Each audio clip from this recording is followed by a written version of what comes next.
네, 씹는 즐거움을 100세까지 오래오래 치아 튼튼 프로젝트 치아 건강 닥터스. 안녕하세요, 은경빈입니다. 안녕하세요, 정수현입니다. 네, 일상 회복에 대한 기대감이 높아지면서 해외여행 계획하시는 분들이 점점 늘어나고 있는 것 같아요. 맞습니다. 윤교빈 아나운서는 마지막 해외여행 언젠지 기억나세요? 기억도 안 나요, 진짜 마지막. 네. 한 3, 4년 됐나요? 뭐 그런 것 같은데 네. 사실 저는 조금 걱정도 돼요. 왜요? 코로나 기간 사실 아이들한테 좀 덜 미안했거든요. 왜냐면 남의 집은 어디 뭐 하와이 갔다 왔대, 어디 갔다 왔대 막 이러면 괜히 좀 작아졌는데 네. 야, 지금은 다 못 가잖아 이랬는데 이제 네. 사실 또 부모 입장에서 그런 것도 있어요. 맞아요. 네. 저도 이렇게 얘기 나누고 보니까 해외여행이 더 간절하게 좀 생각이 나는 것 같은데 우리 시청자분들도 마찬가지실 것 같아요. 이제 슬슬 좀 엔데믹 시대가 되면서 해외 한번 나가볼까 이렇게 계획 중이신 분들 많으실 것 같은데 맞습니다. 오늘은 이와 관련된 또 치아 건강 상식 알아보도록 할 테니까요. 채널 고정해 주시기 바라겠습니다. 네, 저희가 알찬 여행 정보까지 한번 챙겨드릴 수 있을 것 같아요. 네. 건강과 관련된 얘기요. 네, 자, 맞습니다. 저희와 함께 하실 수 있는 방법도 짚어드려 보도록 하겠습니다. 생방송 중에 전화로 상담 신청 가능합니다. 서울 전화 02-6677-0012번, 6677-0012번으로 전화 주시면 되겠습니다. 네. 문자로도 간편하게 상담 접수 가능하죠. 샵 8181번으로 보내주셔도 되니까요. 여러분들의 많은 참여 기다리고 있겠습니다. 네, 자 그럼 치아 건강에 지식도 쌓고 궁금증도 해결할 수 있는 치아 건강 닥터스 본격적으로 출발해 보도록 하겠습니다.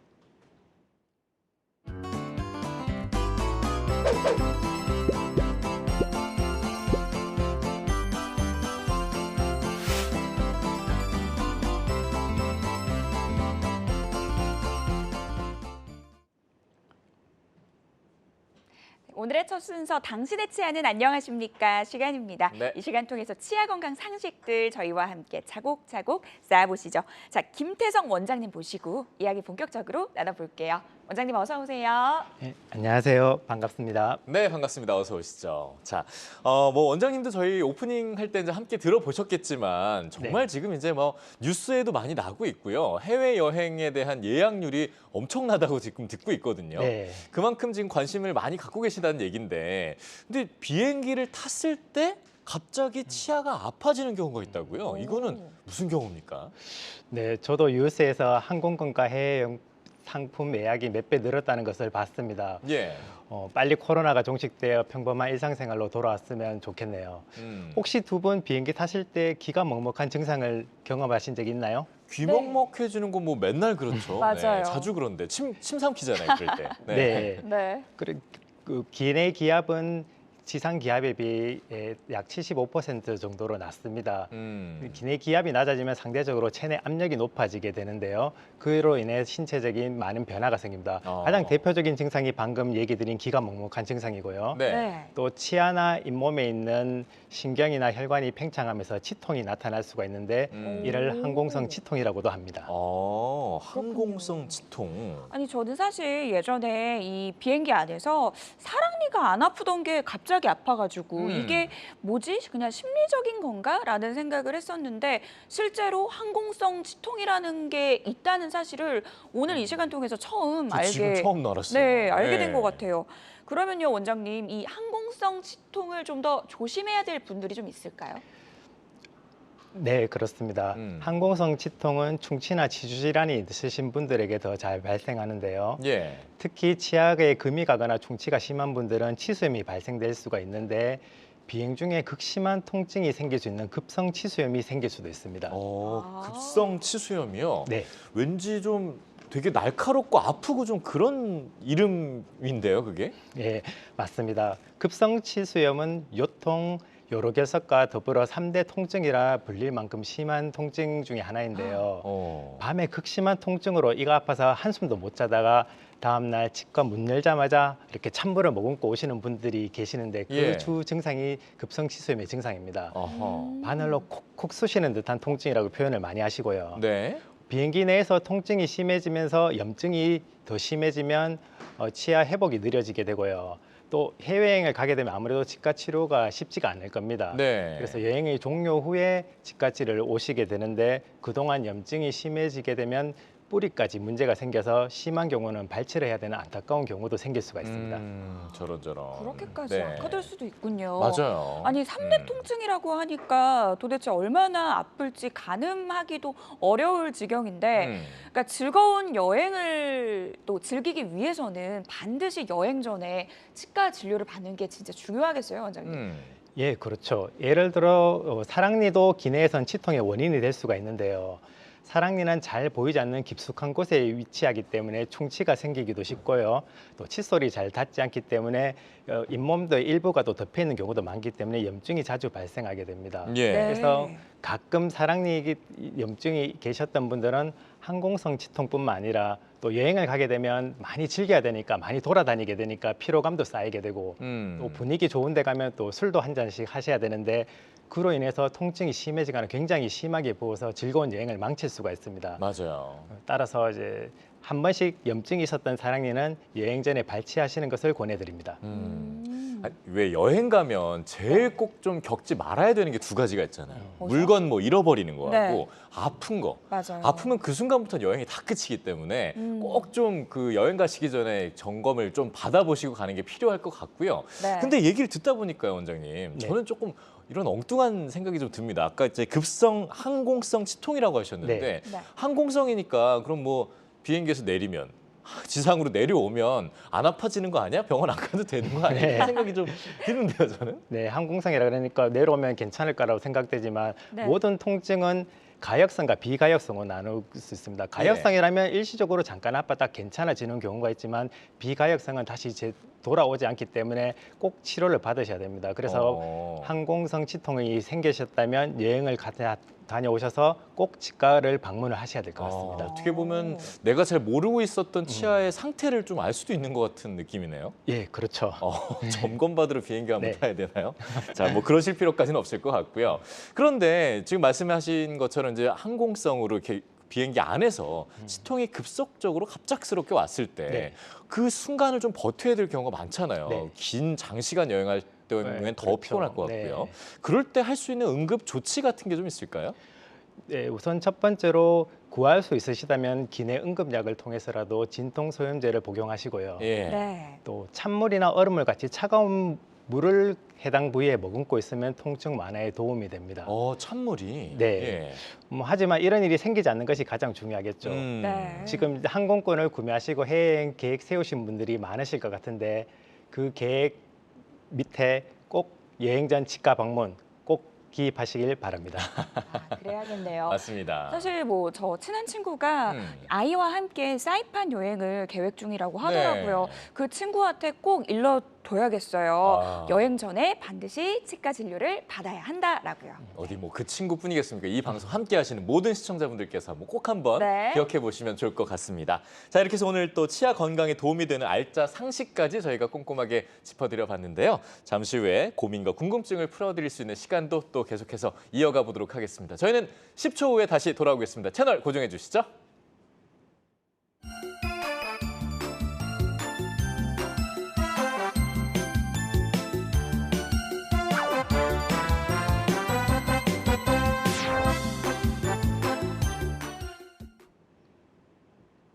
네, 치아 건강의 고민과 궁금증을 시원하게 해결해 드릴 수 있는 건강하십니까? 시작해 보도록 하겠습니다. 네, 저희 여러분과 함께하는 방송입니다.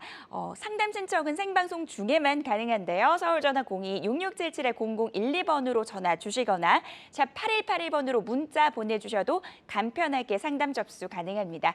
여러분들의 많은 참여 기다리고 있겠고요. 오늘의 주제 화면으로 만나보겠습니다.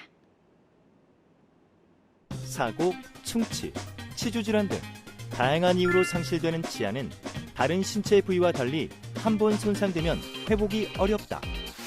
더구나 노년이 되면 일부의 치아만 남게 되는 부분 무치약이나 모든 치아가 상실된 완전 무치약 상태인 경우가 많다.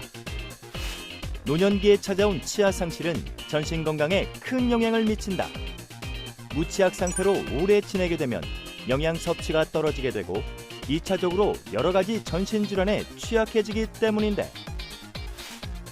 그렇다면 부분 무치약이나 완전 무치약 상태에서는 어떤 치과 치료를 선택해야 치아 기능도 되살리고 전신 건강 회복도 도울 수 있을지, 치아 건강 닥터스에서 자세히 알아보자. 네, 그렇습니다. 저희가 화면으로 만나보셨겠지만 정말 무치약, 이게 치아가 없다는 얘기잖아요. 네. 부분이든 완전이든 이거 상상만 해도 너무 괴롭고 힘들 것 불편하실 같거든요. 것 같아요. 네, 네. 그래서 오늘 저희가 특별히 이런 분들을 위한 보철 치료는 어떻게 이루어질 수 있는지 좀 주제를 살펴볼 텐데요. 자, 무치약 환자의 치료 계획은 좀 어떻게 짤 수 있습니까, 원장님? 네, 무치약 환자의 치료는 크게 세 가지가 있습니다. 네. 예전부터 해왔던 전통적인 틀니 치료, 음. 그리고 임플란트를 상하계 4개에서 6개를 그리고 하하계 2개에서 4개를 심어서 임플란트를 이용한 임플란트 틀니 치료, 예. 그리고 상하계 8개에서 10개, 하악은 8개 정도 심어서 전체를 임플란트로 수복하는 보철 치료로 나눠볼 수 있습니다. 아, 그렇군요. 자, 저희가 준비된 자료가 있으면 한번 만나보면서 함께 좀 설명을 해주시면 더 이해가 좀 쉬울 것 같습니다. 네. 네. 아무래도 이게 무치약 환자의 치료 계획을 세울 때 세 가지 선택지가 있다라고 말씀을 해주셨기 때문에 각각 그 선택지에 따라서 어떤 장단점이 있는지 우리가 구체적으로 알아보는 것도 중요할 것 같아요. 자료를 통해서 함께 보면서 말씀해 네. 주세요. 네. 무치약 환자의 치료는 세 가지가 아까 있다고 얘기 드렸습니다. 예. 네. 전통적인 틀니는 그냥 예전처럼 해왔던 틀니 치료기 때문에 비용이 적게 들게 되고요. 임플란트 시술이라든지 골 이식술 같은 외과 시술이 필요하지 않습니다. 네. 대신 잇몸뼈 흡수로 인해서 틀니가 헐겁거나 빠지기 쉽기 때문에 저장력에 좀 한계는 있게 되고요. 아, 전체 임플란트 치료는 가장 좋은 방법입니다. 예. 하지만 임플란트 식립 개수가 많아야 되고 또 무치약 상태로 오래 계시다 보면 잇몸뼈가 부족한 경우가 많기 때문에 골 이식이 필요한 경우도 많습니다. 임플란트 하기 전에 말씀하시는 거죠? 네. 네. 아니면 동시에 할 수도 있습니다. 아, 동시에도요? 네. 네. 그리고 그만큼 또 비용 부담이 큰 거는 사실이고요. 그렇죠. 개수가 네. 많아지니까요. 네. 그리고 임플란트 틀니 치료는 틀니와 전체 임플란트의 절충안이라고 보시면 됩니다. 예. 기존 틀니보다는 유지력이나 저장력이 임플란트를 이용하기 때문에 훨씬 향상이 될 것이고요. 또 전체 임플란트에 비해서 이 골이 좋은 부위에 찾아 신게 되고 임플란트 개수가 줄어들기 때문에 수술이 비교적 간단하고 전체 임플란트에 비해서는 당연히 비용도 저렴하게 되는 장점이 있겠죠. 그렇군요. 자, 뭔가 이렇게 좀 하나하나 특징마다 어떤 네. 장단점이 있는지 좀 짚어보니까 와, 나도 저렇게도 한번 고민해 볼 수 있겠다 이런 생각이 좀 들어요. 맞아요. 그래서 좀 치료 계획을 세워보면 좋겠는데 다만 아무래도 무치약인 경우는 상대적으로 좀 나이가 있으신 분들이 좀 더 고민을 많이 해보시지 않겠습니까? 그러니까 고령자분들이 아무래도 고민을 하실 것 같은데 어르신들 같은 경우에 좀 특별히 좀 더 이 임플란트를 하기 전에 네. 고려해야 할 부분들이 있을까요? 네, 무치약 환자 치료 시 고려 사항을 보면 나이, 전신 건강 상태, 환자의 요구도, 그리고 해부학적인 한계, 경제적 요소, 심미성 이런 것을 모두 종합해서 환자에게 맞는 치료 계획을 수립하게 됩니다. 네, 뭐 좀 자세하게 좀 짚어보면 일단 나이, 정신, 건강 상태 이런 것들이야 뭐 당연히 우리가 좀 쉽게 살펴볼 수 있는 건데 해부학적인 한계는 뭘 얘기하시는 건가요? 다음번에 이제 사례에서 다시 한번 더 자세히 사례에서. 설명을 드리도록 하겠습니다. 알겠습니다. 사례를 통해서 자세히 네. 짚어보죠. 네. 원장님께서 말씀을 해주셨기 때문에 일단 사례를 통해서 우리가 구체적으로 어떤 식으로 치료가 유지가 되는지 또 이야기를 나눠보면 될 것 같은데요. 네. 이번에는 70대 남성분 사례부터 만나볼게요. 이분 같은 경우는 이미 기존의 틀니를 사용을 하고 계셨다고요. 네, 만 78세 남자 환자분이었는데 예. 씹으면 틀니가 들썩거리고 앞니로 씹으면 틀니가 빠진다는 불편감으로 오셨습니다. 틀니가 막 빠져요. 네. 네. 위에 이가 하나도 없는 틀니를 사용하다 보면 잡아주는 것이 없기 때문에 예. 한쪽으로 씹으면 반대편 틀니가 들썩거리게 되고요.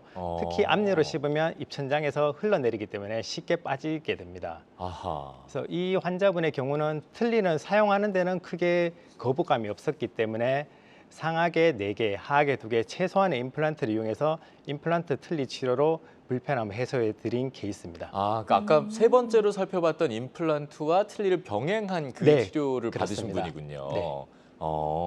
그러면은 이게 이런 치료를 받는 것들을 이제 지금 살펴보니까 나이가 들어도 크게 뭐 나이라는 것 자체가 임플란트 치료를 하는 데 있어서 크게 걸림돌이 되진 않겠다 이런 생각이 좀 드는데요.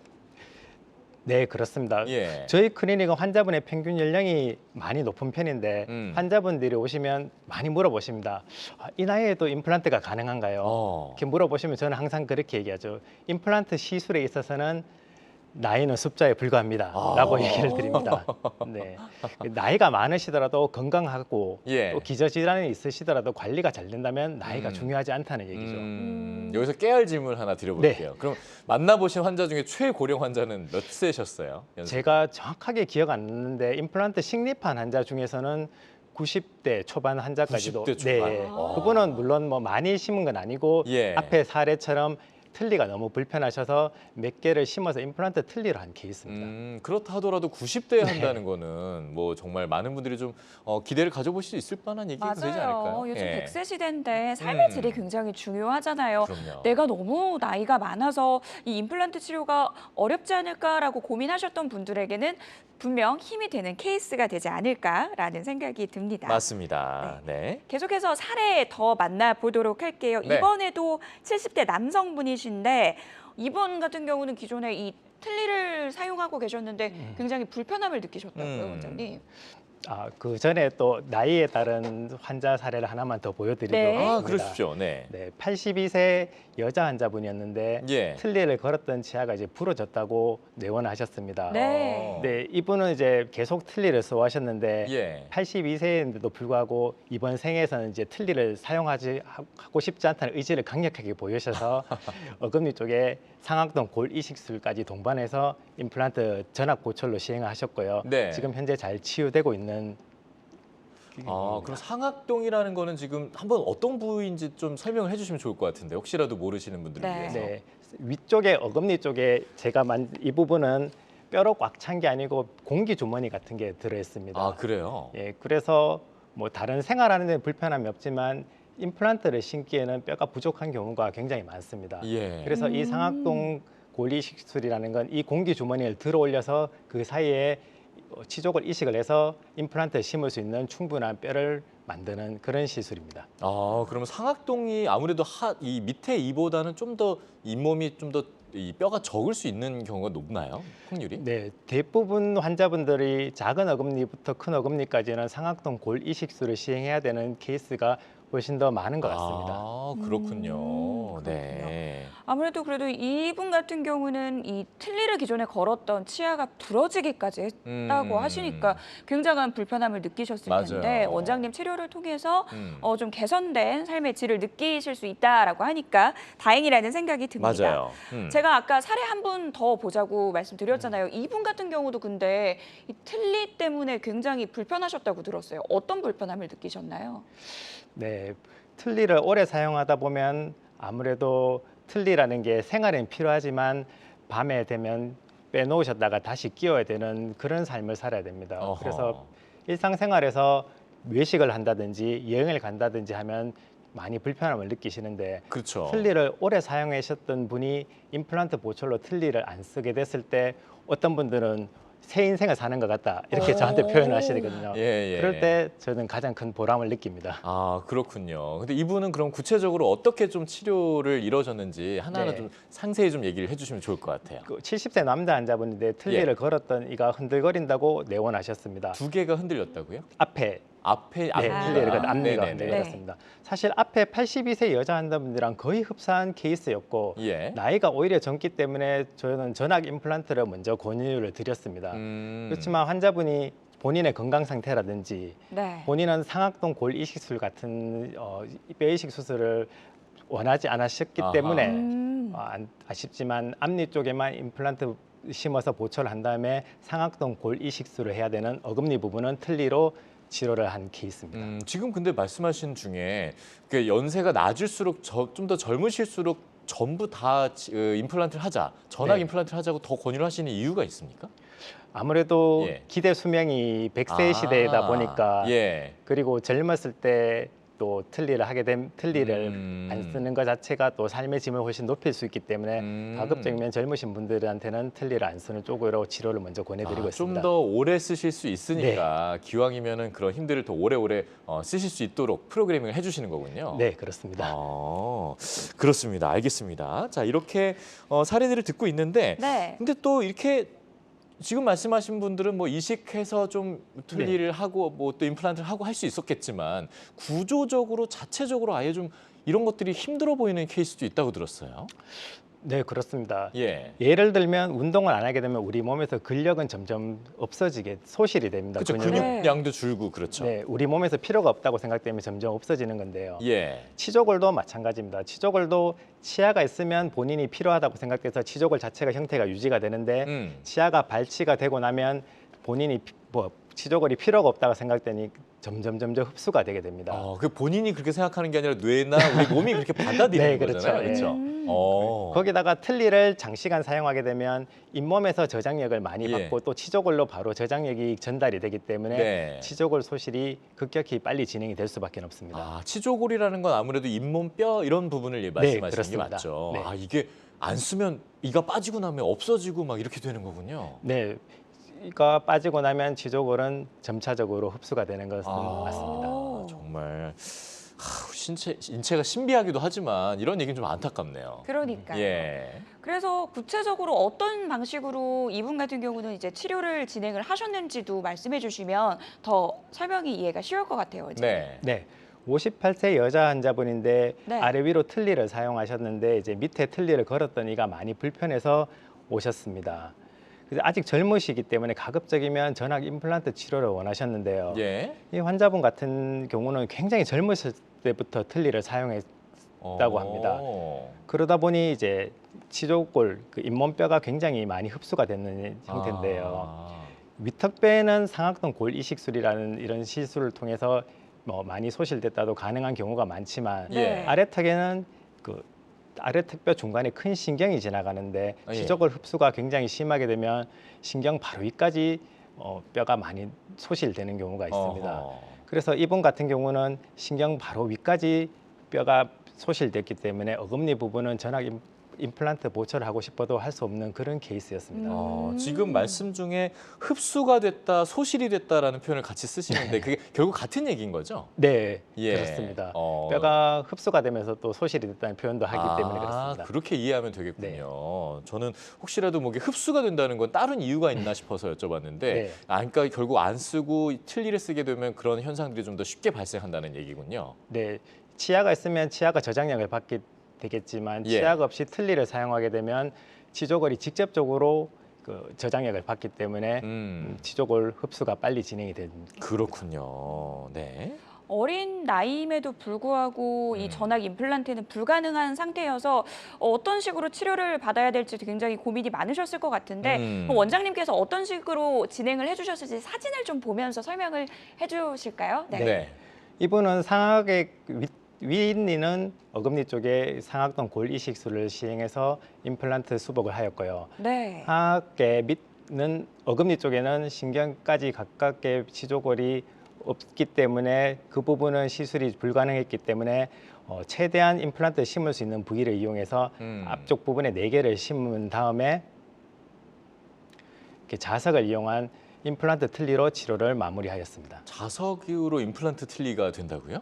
네, 임플란트를 이용해서 임플란트 위에 구조물을 올리는 방법이 여러 가지가 있는데 네. 자석을 이용할 수도 있고 뭐 쉽게 얘기하면 똑딱이 단추 같은 그런 식으로 틀니를 고정을 할 수도 있고요. 또 이를 만든 다음에 고리 형태로 틀니를 만드는 방법도 있습니다. 근데 자석은 아무래도 좀 고정력이랄까요? 이런 네. 것들이 좀 떨어지지 않을까라는 생각이 드는데 괜찮습니까? 자석? 네, 자석뿐만 아니라 이 주변에 자석을 지탱하고 있는 바 자체의 유지력도 있기 때문에 네. 자석은 보조적인 수단이고 그 주위에 바에 있는 서로의 유지력에 의해서도 틀니가 잘 유지가 되기 때문에 충분히 잘 사용하실 수 있습니다. 이미 자석 자체가 고정이 잘 되어 있는 거군요. 네, 그렇습니다. 좀 괜한 또 걱정을 했네요. 그러니까 일단은 아래쪽은 이 틀니와 임플란트를 적절하게 이 결합을 해서 치료를 해주셨다라고 말씀을 해주셨는데 그러면 위쪽은 어떻게 치료를 진행했는지도 알아볼까요? 네, 이분은 윗니는 뭐 가급적이면 틀니를 사용하지 않기를 강력히 원하셨기 때문에 예. 처음에 빠진 왼쪽 위에 부분은 동시에 이 하악을 치료할 때 같이 임플란트 시술을 하였고요. 나머지들은 뭐 그때 안 좋아질 때마다 오셔가지고 지금 현재는 전학 임플란트로 치료를 마무리한 그런 경우입니다. 아, 그렇군요. 아니 뭐 지금 보니까 어린 나이는 아니네. 58세면 네, 비교적 네, 네. 젊으신 분인데 이렇게 좀 소실되고 하셔가지고 좀 많이 안타까우셨을 텐데 아까 말씀해 주셨지만 정말 더 많은 삶이 남아 있으시잖아요. 네, 그러니까 맞아요. 좀 더 체계적인 치료를 통해서 더 행복한 삶들을 좀 계획해 보실 수 있지 않을까 앞으로는. 네. 치료가 됐으니까요. 네. 저희가 이렇게 해서 무치약 치료 사례들 만나보고 있는데요. 방송 보시면서 많은 분들이 나 치아 고민 있는데 하면서 사연을 보내주고 계세요. 일단 문자로 사연이 들어오고 있다라고 하니까요. 문자 사연부터 만나보도록 하겠습니다. 네. 화면으로 확인해 보시죠. 네, 80대 분께서 이렇게 사연을 보내주셨어요. 이 어릴 때 영양실조로 앞니 몇 개가 자연스럽게 빠져버렸어요. 그리고 지금 현재는 당뇨와 고혈압이 있습니다. 잇몸이 약해서인지 양치할 때 피가 많이 나네요. 100세 시대인지라 외관상 보기 좋지 않아서 임플란트를 할까 싶은데 이 당뇨약도 먹고 있고 혈압약도 먹고 있어서 걱정입니다. 임플란트가 가능할까요? 라고 사연 보내주셨습니다. 아무래도 전신 질환이 있는 경우에는 이 임플란트 치료에 대해서 더 고민이 많으실 것 같아요. 원장님, 이런 분들 같은 경우에도 치료가 충분히 가능할까요? 네, 물론입니다. 80대라고 하셨는데 80대 어릴 때 자연스럽게 빠졌다는데 어릴 때가 사실 언제인지는 정확하게 알 수가 없기 때문에 자세한 설명은 드리기는 어렵겠지만 네. 치아가 빠지고 난 다음에도 충분히 임플란트를 하실 수가 있겠죠. 예. 이 가까운 병원에 가셔가지고 사진이라든지 엑스레이라든지 CT를 찍어본 다음에 뼈 상태를 확인하셔가지고 가능한지 체크를 하시고요. 아무래도 좀 빠진 지가 오래되셨으면 추가적인 골 이식이 필요한 경우가 확률이 높다고 볼 수 있겠습니다. 네. 그리고 당뇨약, 네. 혈압약 드시고 계시는 부분은 어떻게 좀 계획을 해야 될까요? 네, 당뇨나 혈압약을 드시고 계신다고 해서 임플란트가 절대 불가하진 않습니다. 당뇨나 혈압이 있다고 해서 관리가 잘 된다면 보통 사람이랑 똑같이 생각하시면 되고요. 예. 당뇨약과 혈압약을 먹었을 때 조절이 잘 되지 않는다면 그 담당 내과 선생님이랑 협진을 통해서 지금 현재 당뇨 수치가 어떻게 되는지 확인한 다음에 그걸 더 조절해서 진료를 시작할지 아니면 조금 더 기다렸다가 할지 체크를 하게 되고요. 혈압약을 먹고 계시면 그 혈압약 성분 중에 또 혹시 피를 묽게 하는 혈액순환제가 있는지 확인하시고 네. 그거를 필요하면 그거를 중단하시고 시술을 하게 되겠습니다. 그렇군요. 혹시 잇몸이 약해서 양치 시 피가 많이 난다는 부분은 좀 많이 고려 안 해봐도 될까요? 양치 시 잇몸에서 피가 난다는 소견은 잇몸에 염증이 있다는 얘기겠죠. 예. 네. 거의 치주염이 있다고 보시면 될 것 같고요. 병원에 가셔서 엑스레이 찍은 다음에 거기에 맞는 잇몸 치료를 병행하시기를 권해드립니다. 네. 아무래도 문자 상담이기 때문에 지금 상태를 정확하게 좀 여쭤보기가 어렵지만 네. 그런 만큼 좀 병원에서 지금 내 잇몸의 상태가 어떤지 이런 것들을 기본적으로 한번 체크를 해보시는 게 우선이 될 것 같아요. 맞습니다. 네. 그리고 충분히 전신 질환이 있는 경우에도 내과와의 이 협진을 통해서 임플란트 치료가 가능한 케이스가 있다라고 하니까요. 꼭 가까운 병원 내원하셔가지고 정확한 진단 받아보셨으면 좋겠습니다. 네. 자, 이번에는 또 전화가 들어와 있네요. 전화 네. 발른 연결해 보도록 하겠습니다. 자, 여보세요. 예, 여보세요? 예, 안녕하세요, 어머님. 예. 아유, 전화 주셔서 고맙습니다, 어머님. 예. 네네. 저도, 올해 연세가 어떻게 통화가 되시는? 돼가 고맙고요. 저희가 감사합니다. 지금 예. 올해 연세가 어떻게 되시는지부터 좀 여쭤봐도 될까요? 70이라요. 70세세요? 70. 아이고, 근데 이렇게 소녀처럼 말씀을 하실까? 예. 오늘 어떤 고민이 있으셔서 좀 전화를 주셨어요? 제가 작년에 저작년에 하고 찐살 아시지요? 찐산이요? 찐살이라고 살로 고시알 만드는 거. 예? 찐살 하는 게 있거든요. 15분만 고시하고 그거 좀 야무거든요. 네.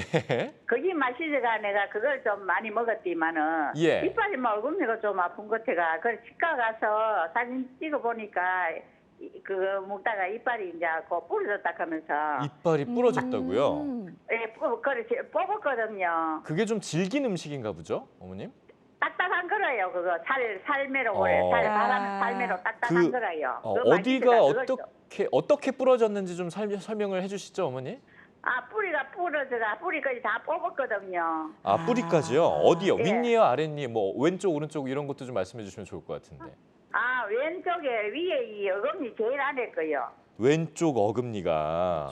제일 그래서- 안에 거 이빨이요. 그래서 지금 어떤 치료를 원하세요, 어머니?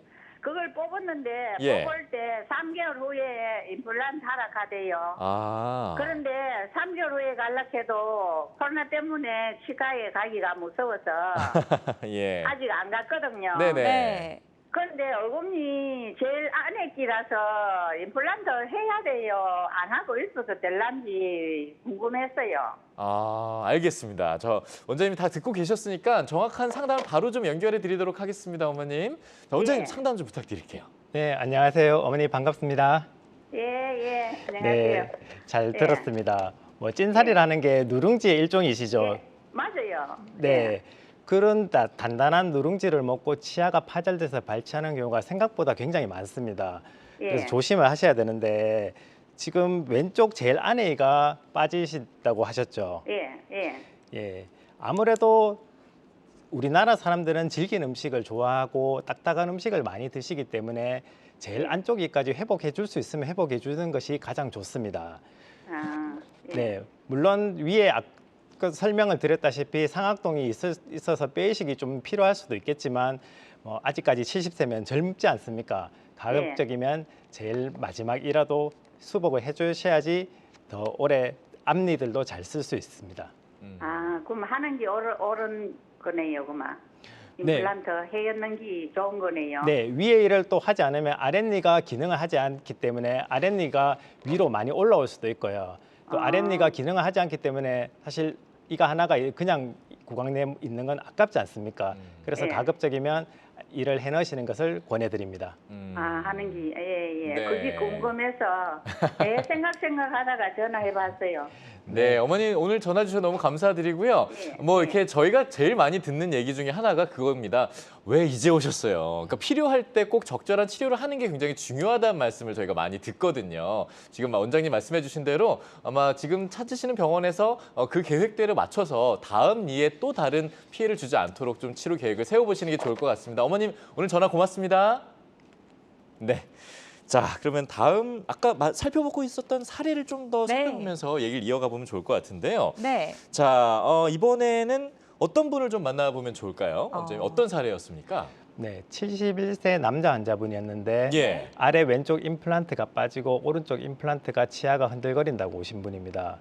사실 이분은 암 수술 받으신다고 치과를 한동안 못 가셨다고 합니다. 큰 수술을 받으시거나 병원에 장기간 입원하시게 되면 아무래도 치과 치료가 후순위로 밀리게 되고 또 구강 관리가 소홀히 되는 경우가 많습니다. 네. 또 이 경우처럼 치아가 다수가 소실되는 상태에서 몇 개의 치아로만 식사를 하시게 되면 그 치아에 과부하가 생기기 때문에 남아있는 치아도 문제가 생길 수밖에 없습니다. 그렇죠. 그래서 왼쪽 아래 이는 저절로 빠지셨다고 하고 오른쪽 아래 하나 남은 이도 흔들거려가 오셨는데요. 이 부분 그래서 지금 현재로는 밑에는 완전 무치약 상태의 치료를 하실 수밖에 없는 그런 경우입니다. 그렇군요. 자, 지금 이분은 그러면은 이 치료를 통해서 좀 만족할 만한 결과는 얻으셨겠죠? 네, 이분은 아무래도 임플란트가 저절로 빠지는 부위는 사실 임플란트 시술을 원하지 않으셨고요. 또 예. 본인이 암 치료를 수술을 받은 지가 얼마 되지가 않으셔서 틀니를 원하셨습니다. 근데 밑에 아래턱 틀니는 틀니 자체가 굉장히 사용하기 어렵고 저장력 유지력이 많이 떨어지기 때문에 환자분과 다시 상담하여서 힘들지 않는 수술 부위 앞쪽에 임플란트를 4개를 심어서 이런 식으로 바 형태의 임플란트 틀니로 치료를 진행하였습니다. 아, 저렇게 바 형식으로 임플란트 치료가 진행이 되면 네. 저런 형태의 어떤 장점이 따로 있을까요, 혹시? 임플란트를 여러 가지 연결을 하게 되면요. 예. 임플란트가 각각 있는 것보다 확실히 임플란트 수명이 길어지게 되고요. 아. 그리고 중간에 문제가 있을 때 저 발을 풀어서 다시 안에 청소도 할 수 있고 또 문제가 생기면 임플란트를 또 수정도 할 수도 있고 그런 장점이 있습니다. 그러니까 모여서 힘을 함께 쓰니까 좀 더 분산도 잘 될 것 같고. 네, 그런 예. 그런 장점들이 좀 네. 있을 것 같네요. 알겠습니다. 근데 지금 사실 이렇게 얘기를 계속 듣기도 있었고 네. 좀 전에 전화 주신 분도 좀 고민을 주셨지만 이렇게 연세가 드실수록 사실 임플란트를 한다는 게 물론 필요해서 하라고는 하지만 병원에서는 뭐 여러 가지 경제적 요건도 좀 따져봐야 될 부분도 있고요. 여러 가지 고민들이 되실 부분들이 있잖아요. 이런 맞아요. 부분들에 대해서는 좀 어떻게 좀 생각을 해보면 좋으실까요? 네, 어르신들이 병원에 내원하시게 되면 아무래도 경제 활동을 안 하시는 분들이 많기 때문에 예. 비용 문제를 신경을 쓰지 않을 수가 없습니다. 그럼요. 그래서 다음 사례를 보시면 예. 75세 여자 환자분이었는데 위쪽 임플란트가 붓고 아프고 이제 밑에 틀니를 걸었던 치아가 썩은 것 같아서 내원하셨습니다. 네. 이 임플란트 한 거는 이미 많이 치조골이 소실이 됐기 때문에 발치를 해야 되는 상황이었고요. 네. 또 옆에 이가 빠졌는 상태로 계셨는데 치료비가 걱정이 돼서 계속 미루다가 이제 아랫니가 탈이 나서 오신 그런 케이스였습니다. 그래서 밑에 틀니를 걸었던 이 치아들을 모두 제거를 해본 결과 우측에 2개만 살릴 수 있는 있었고 나머지는 모두 발치를 해야 되는 그런 상황이었습니다. 네. 네. 네, 말씀해 주시죠. 아무래도 진짜 원장님 말씀하신 대로 경제적인 이유로 틀니를 선택을 했다가 좀 불편함을 느껴서 다시 한번 임플란트 치료로 이 방향을 전환해서 재치료를 받는 분들도 많을 것 같은데요. 그럼 이분 같은 경우는 어떤 식으로 치료 과정이 이루어졌는지도 궁금하거든요. 네, 임플란트 실패 경험도 있고 비용적인 문제가 있어서 환자분은 처음에 틀니를 원하셨습니다. 네. 그래서 윗니는 치아가 많이 남아있기 때문에 틀니 치료로 진행을 하였고요. 그 아랫니는 우측의 치아만 2개만 살릴 수가 있는데 아무래도 틀니 치료에서 남아있는 치아가 한쪽에만 있는 경우보다는 양쪽에 이가 있으면 서로 잡아주는 역할을 하기 때문에 틀니 치료의 결과가 훨씬 좋습니다. 네. 그래서 이 경우에는 비용 문제가 걱정 1순위였는데 또 현재 국민건강보험에서는 만 65세 이상 어르신들에게 임플란트 경우에는 평생 2개의 보험 혜택이 주어지고 틀니는 7년마다 또 보험 혜택이 주어지게 됩니다. 어허. 그렇지만 또 아쉽게 무치약의 경우에는 임플란트가 보험이 적용이 되지 않습니다. 예. 그래서 이 네. 환자분의 경우는 오른쪽에 치아가 2개가 남아 있었기 때문에 네. 왼쪽에 2개를 임플란트 보험을 적용하여서 시행을 하였고요. 그래서 양쪽에 이를 만들면서 틀니 치료가 훨씬 더 결과가 좋았고요. 아래 위에 틀니는 모두 보험으로 적용받아서 치료비 걱정을 많이 덜 수 있는 그런 경우였습니다. 지금 저요. 다시 한번 좀 여쭤보고 싶습니다. 원장님, 이게 되게 중요한 정보일 것 같아요. 정말 많은 분들이 이거는 좀 알고 계셔야 될 것 같은데 맞아요. 연세에 따라서 보장을 받을 수 있는 거 다시 한 번만 좀 짚어볼까요? 정확하게? 네. 현재 국민건강보험에서는 만 65세 이상인 어르신들에게 네. 임플란트랑 틀니 보험이 혜택이 주어지는데요. 몇 개까지 가능하죠? 지금 현재로는 평생 2개까지 가능합니다. 평생 2개까지 65세가 넘으시면. 네, 완전 무료는 아니고요. 네. 본인 부담금이 10에서 30%가 있게 되고요. 예. 아쉽지만 아까도 얘기 드렸다시피 무치약의 경우는 현재는 적용이 되고 있지 않습니다. 전혀 또 치아가 없으실 경우는 보장 혜택을 받기가 좀 어렵군요. 네. 어쨌든 이런 것들을 정말 적절히 잘만 활용하시면 경제적 부담을 훨씬 낮출 수 있다는 걸 지금 사례를 통해서 좀 확인해 볼 수 있었어요. 맞아요. 그리고 네. 이렇게 틀니가 불편해서 임플란트 치료로 전환을 해서 좀 원하시는 분들이 많다 보니까 그것도 궁금해요. 틀니와 비교했을 때 이렇게 그 임플란트와는 당연히 저장력 차이가 있겠지만 이 임플란트 틀니를 선택하시는 분들도 있잖아요. 그렇죠. 그럼 임플란트 틀니와 틀니는 비교했을 때 저장력이 어느 정도나 차이가 나나요? 차이가 많이 나죠. 많이 나죠. 네. 그냥 기존 틀니는 처음에도 설명드렸다시피 잡아주는 이가 없기 때문에 저장력이 높기가 굉장히 힘듭니다. 네. 임플란트를 이용해서 틀니를 하게 되면 틀니 자체가 어느 정도는 고정이 되기 때문에 그쵸. 정확하게 비교는 하긴 어렵지만 개개인의 차이가 있지만 한 3-4배 정도는 좋아지지 않을까 저는 생각하고 그러니까 있습니다. 받쳐주는 기둥 자체가 있다는 얘기니까요. 그렇죠. 그렇습니다. 예, 거기에 의존해서 이제 틀니가 함께 작용을 하니까 네. 훨씬 더 많은 차이가 날 수 있을 것 같습니다. 틀니가 움직이지 않는 것만 해도 굉장히 저장력을 높일 수 있겠죠. 맞습니다. 아주 중요한 기세가 포인트 같아요. 네, 있고 없고가 이렇게 큰 차이가 있네요. 맞습니다. 자, 저희가 지금 짚어보고 있는 사례들은 물론 예후가 좋은 사례들이고요. 환자마다 또 그 효과가 달라질 수 있다는 점은 함께 생각하시면서 방송을 지켜봐 주시면 좋을 것 같습니다. 네, 자, 말씀드리는 동안 또 사연이 도착했어요? 맞아요. 문자 사연이 오고 있는데요. 고민 빨리 해결해 드려야 될 것 같아요. 어떤 고민 갖고 계신지 화면으로 만나볼게요. 50대 남성분께서 사연을 보내주셨네요. 이번에는 네. 이 좌측 어금니를 신경치료 이후에 임플란트를 했어요. 한지 3주가 넘어가는데요. 이 시술 후에 머리가 아득하니 쿵 내려앉는 느낌이 들고요. 또 임플란트를 한 좌측 머리 반쪽만 열이 계속 나고 이 광대뼈와 눈 주변에 마취가 풀리지 않은 느낌이 3일째 계속됐습니다. 그래서 병원에 가니까 별 이상은 없다고 하시는데요. 지금까지도 머리 반쪽에 두통이 지속되고 있어요. 이거 임플란트를 다시 제거해야 괜찮아질까요? 라고 사연 보내주셨습니다. 아이고. 임플란트 치료 이후에 두통에 시달리다 보니까 굉장히 불편하실 것 같아요. 제거까지도 고려를 하고 계신 것 같은데 이 케이스는 어떻게 보시나요? 네.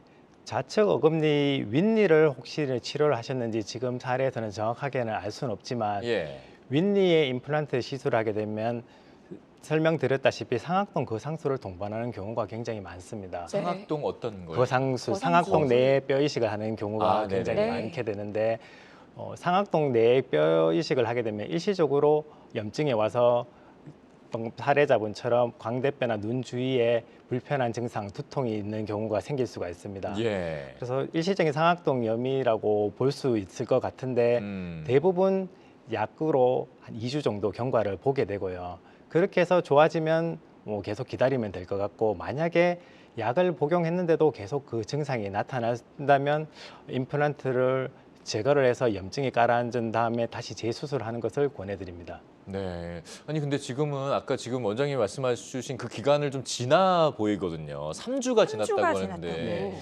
괜찮은 건가 싶어가지고요.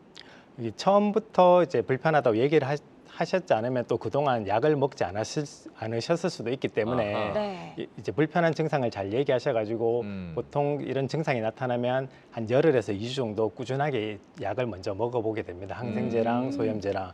그런 다음에도 계속 불편하다면 다음 치료로 넘어가게 됩니다. 뭐 조심스럽게 여쭤보는 부분이지만 이런 걸 임플란트 부작용이라고 볼 수도 있나요? 네, 임플란트 부작용 중에 또 일부일 수도 있습니다. 상악동염이 올 수가 있는 건데 네. 또 이런 부분들은 임플란트를 만약에 부작용이라면 제거 후 재수술하면 대부분 큰 문제 없이 진행이 되니까 너무 걱정 안 하셔도 될 것 같습니다. 알겠습니다. 크게 걱정하지 않아도 좋을 것 같은 부분이라고 말씀해 주셨습니다. 네, 그래도 어쨌든 가장 정확한 진단은 전문의와의 상담을 통해서 받아볼 수 있는 그럼요. 거니까요. 네. 꼭 가까운 병원 내원하셨으면 좋겠습니다. 네네네. 계속해서 무치약 상태의 치료법에 대해서 이야기 나눠보도록 하겠습니다. 네. 자, 조금 전에 저희가 이제 뭐 경제적 부분까지 말씀을 좀 네. 드려봤잖아요. 근데 이제 해부학적인 측면과 경제학적인 부분, 이런 것도 부분 궁금하겠지만 혹시 또 좀 고민을 해봐야 될 부분이 있습니까? 네, 치아가 상실되면 저작 기능도 중요하지만 심미적인 부분도 무시할 수가 없겠죠. 아, 심미적. 너무 크죠. 네. 예.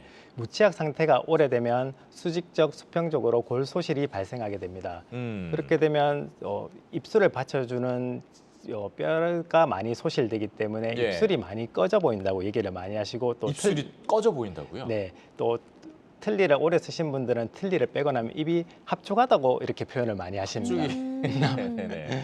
네, 이런 경우는 틀니를 사용하게 되면 틀니 주변에 이 분홍색 테두리 같은 게 두껍게 만들어서 입술을 받쳐줄 수가 있는데 저건 잇몸 같은 거라고 봐야 되는 거잖아요. 네, 그렇죠? 맞습니다. 예. 만약에 전악 임플란트를 하게 되면 저 부분을 재현할 수가 없기 때문에 무치약 상태가 오래 지속된 경우는 전악 임플란트보다 오히려 틀니가 심미적인 경우가 있습니다. 아, 그럴 수도 있겠네요, 정말. 또 네. 반대로 앞니가 최근까지 있으셨다면 저 부분 때문에 입술이 더 돌출되어 보이는 부작용이 있을 수도 있겠죠. 아, 예. 심미적 요인. 아, 뭐 두말하면 잔소리죠, 그렇죠? 맞아요.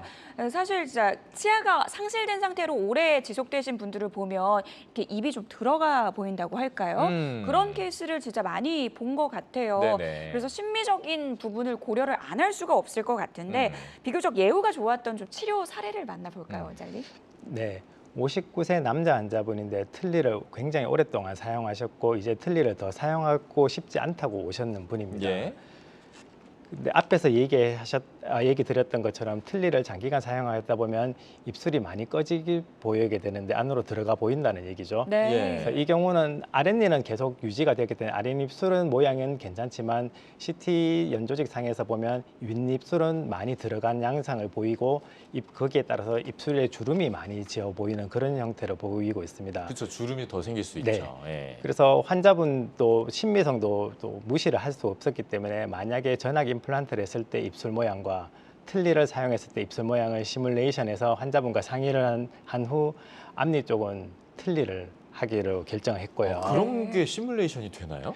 네, 틀니 같은 모양으로 만들어서 앞쪽에 틀니 테두리 같은 부분을 제거를 한 다음에 입안에 끼워봤을 때 우리가 전악 임플란트를 했을 때는 이 정도 입술 모양이 나올 수가 있다. 아. 그리고 틀니를 사용했는 경우는 그 앞쪽에 틀니 테두리를 만든 다음에 입술을 끼워본 다음에 입술 모양을 보고 이 정도까지 재현이 될 수 있다. 그런 식으로 해서 직접 보면서 상담을 하게 되죠.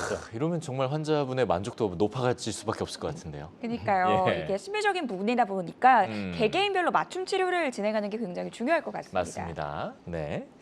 자, 치료 사례를 하나 좀 더 네. 볼까요? 네, 네. 좀 간단하게 봐야 될 것 같습니다. 지금 70대부 어머님이신데 위쪽 틀니가 말썽이셨다고요? 네, 위쪽에 틀니가 한쪽에만 이가 있다 보니까 이 틀니가 들썩거리고 특히 아래쪽에 앞니만 남아있기 때문에 틀니를 사용하기가 굉장히 어려운 케이스였습니다. CT상에서 보시다시피 아랫니가 굉장히 많이 돌출이 되어 있기 때문에 신미성이라든지 또 틀니를 오래 사용하셨기 때문에 해부학적인 한계 때문에 지금 현재는 틀니를 사용할 수밖에 없는 그런 상황이었고요. 그래도 최대한 잘 드실 수 있도록 밑에 앞쪽에는 이를 발치한 다음에 임플란트를 심어서 돌출된 치아를 최대한 틀니를 안쪽으로 배열을 하였고요. 네. 그리고 윗니는 한쪽에만 이가 있으면 틀니의 사용이 불편하기 때문에 반대편에 임플란트를 식립해서 양쪽에 지대치를 만든 다음에 틀니를 사용하여서 그리고 또 입술이 꺼져 보이는 것은 틀니를 더 도톰하게 만들어서 해결해 드린 그런 케이스입니다. 정말 하나하나가 다 환자분의 어떤 고민과 불편함이 담겨져 있고 녹아져 있다는 생각이 드는데 네. 정말 말씀드렸던 아까 그 지지대가 된 후에 틀니와 임플란트를 함께 진행한 경우잖아요. 네, 예. 맞습니다. 음. 지지대를 만드는 양쪽에 이가 있는 것이 상식적으로 생각해도 틀니를 사용하는데 훨씬 더 유리하기 때문에 한쪽에만 이가 남으신 분들은 반드시 반대편에도 이를 만든 다음에 틀니를 쓰시기를 권해드립니다. 알겠습니다. 알겠습니다. 네. 자, 이렇게 기능적인 부분뿐만 아니라 심리적인 부분도 이 개선이 되면서 굉장히 치료의 만족도가 높은 이 무치약 환자들의 치료 사례들 만나봤는데요. 저희가 원장님과 다양한 사례들 만나보다 보니까 어느덧 마칠 시간이 됐어요. 네. 자, 원장님 마지막으로 질문 드리고 싶은 게 이렇게 치료 전에 우리 환자들이 꼭 알아야 될 주의사항이 있다면 뭐가 있을까요? 네, 말씀드릴 게 많지만 두 가지만 네. 말씀드리도록 예. 하겠습니다. 무치약 환자인 경우에는 고령의 환자분들이 굉장히 많습니다. 첫 번째는 고령의 환자인 경우는 기저질환이 있거나 드시는 약이 있는 경우가 굉장히 많은데요. 따라서 의과 쪽과 협진해서 치료해야 되는 경우가 많습니다. 예.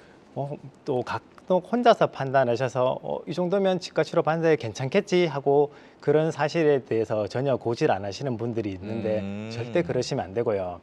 병원에 오시기 전에 환자분의 건강 상태라든지 복용 중인 약들을 미리 알고 오시면 진단에 많은 도움이 됩니다.